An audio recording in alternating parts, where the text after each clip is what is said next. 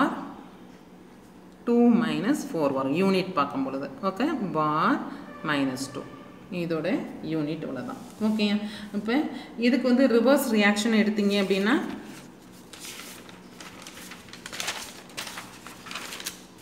இதுக்கு reverse reaction வச்சுக்கோங்க 2NH3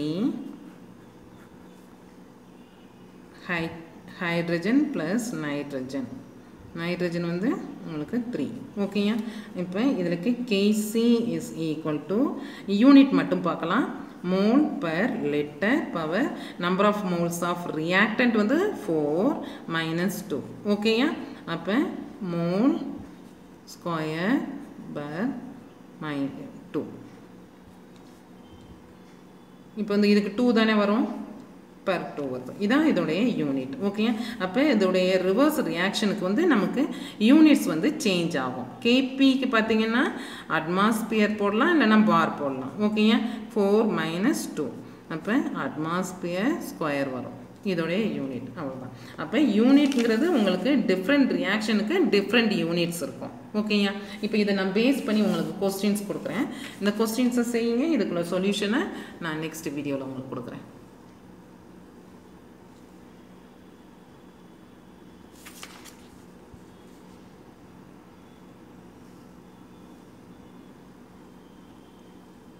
Okay, thank you.